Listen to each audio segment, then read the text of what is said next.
friends, welcome to Yummy Samayal. இப்போ கொலு வருதுல கொலுனாலே நமக்கு ஃபர்ஸ்ட் ஞாபகம் வருது சுண்டல் தான். அதுல டிஃபரண்ட் வெரைட்டிஸ் ஆஃப் சுண்டல் சாப்பிட்டுருக்கோம். அதுல வந்து எனக்கு தெரிஞ்சு நான் ஸ்கூல் படிக்கும்போது எங்க பக்கத்து மாமி வீட்ல இந்த கார சுண்டல் சாப்பிட்டுருக்கேன். அதோட ரெசிபி எப்படி பண்றதுன்றதை இந்த வீடியோல உங்களோட ஷேர் பண்ணிக்கிறேன்.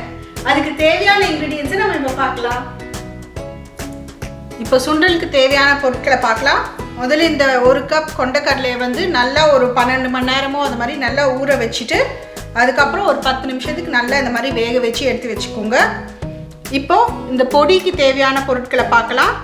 கடலைப்பருப்பு, உளுத்தம்பருப்பு, தனியா, துருவின தேங்காய், இது எல்லாமே வந்து 1 டேபிள் ஸ்பூன் எடுத்துக்கோங்க.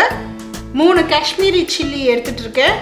இந்த சில்லி வந்து உங்களுக்கு நல்ல ரெட் கலர் கொடுக்கும், அதே சமயம் காரம் கம்மியாகவும் இருக்கும். எப்போவுமே காரம் உப்பு மட்டும் உங்களுக்கு தேவையான அளவுக்கு நீங்கள் அட்ஜஸ்ட் பண்ணிக்கோங்க. அதுக்கு நெக்ஸ்ட்டு வந்து இது வந்து தாளிக்கிறதுக்கு தேவையான பொருட்கள் பார்க்கலாம். கருவேப்பிலை, உளுத்தம்பருப்பு, சீரகம், கடுகு, மஞ்சத்தூள், உப்பு, கடைசியாக வந்து தேங்காவை போட்டு இறக்கிடலாம். இப்போது நம்ம சுண்டல் எப்படி செய்யறதுன்றதை பார்க்கலாம். ஓகே, ஃபஸ்ட்டு நம்ம இப்போ பொடி பண்ணுறதுக்கு எல்லாத்தையும் ட்ரையாக கொஞ்சம் ரோஸ்ட் பண்ணி வச்சுக்கலாம். ரொம்ப கம்மி தான், ஒரு 2 ட்ராப் எண்ணெய் மட்டும்தான் ஊற்றிக்கிறேன் நான். அதில் ஃபஸ்ட்டு கடலைப்பருப்பு போட்டுடலாம்.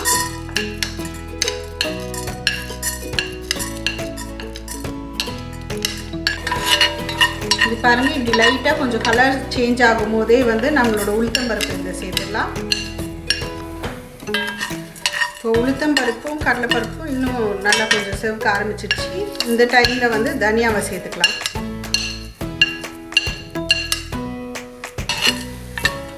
இப்போ நம்ம பருப்புங்களும் தனியாவும் நல்லாவே செவந்துருச்சு.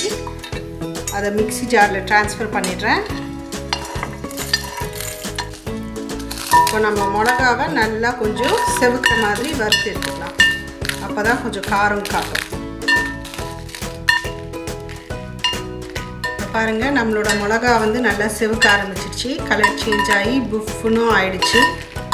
அப்படின்னா அது ரெடி ஆயிடுச்சுன்னு அர்த்தம். அதையும் இப்போது மிக்ஸி ஜாருக்கு ட்ரான்ஸ்ஃபர் பண்ணிடலாம். ஓகே, இப்போ கடைசியாக நம்ம துருவின தேங்காவை வந்து இதில் சேர்த்து நல்லா கொஞ்சம் ப்ரௌன் கலருக்கு வர மாதிரின்னு வறுத்து எடுத்துக்கலாம். அப்போ தான் வந்து நல்ல ஸ்மெல்லும் டேஸ்ட்டும் கொடுக்கும். சரி, இப்போ பார்த்தீங்கன்னா நம்ம கலர் வந்து தேங்காய் கலர் வந்து நல்லா கொஞ்சம் ப்ரௌன் கலருக்கு ஆயிடுச்சு. நல்ல ஸ்மெல்லும் கமகமானு வருது. இது இப்போ ரெடி.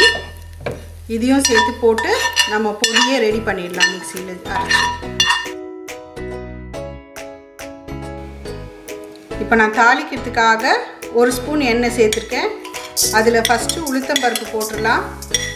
உளுத்தம்பருப்பு கொஞ்சம் செவந்து வரும்போது லைனாக ஒரு ஐட்டமாக போட்டுடலாம், எல்லா தாளிக்கிற ஐட்டத்தையும்.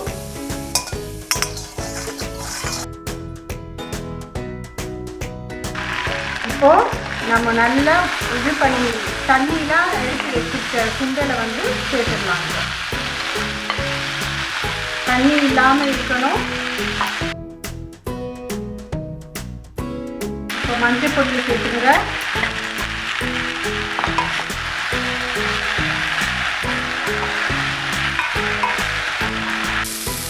இப்போ இதோட 1 ஸ்பூன் உப்பு சேர்த்துருக்கேன். நெக்ஸ்ட்டு நம்ம பொடி பண்ணி வச்சுருக்கிற அந்த பொடியை எடுத்து சேர்த்துடலாம்.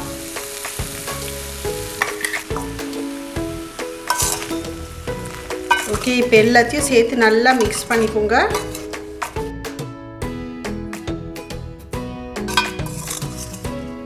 பொடி இந்த மாதிரி நல்லா மிக்ஸ் பண்ணதுக்கப்புறம் கடைசியாக நம்மளுடைய தேங்காவை போட்டு இறக்கிடலாம். துருவின தேங்காய் உங்களுக்கு எவ்வளோ வேணுமோ அந்த அளவுக்கு போட்டுக்கோங்க. நான் வந்து ஒரு 2 ஸ்பூன் அளவுக்கு போட்டிருக்கேன். இதில் அதையும் சேர்த்து மிக்ஸ் பண்ணிக்கோங்க.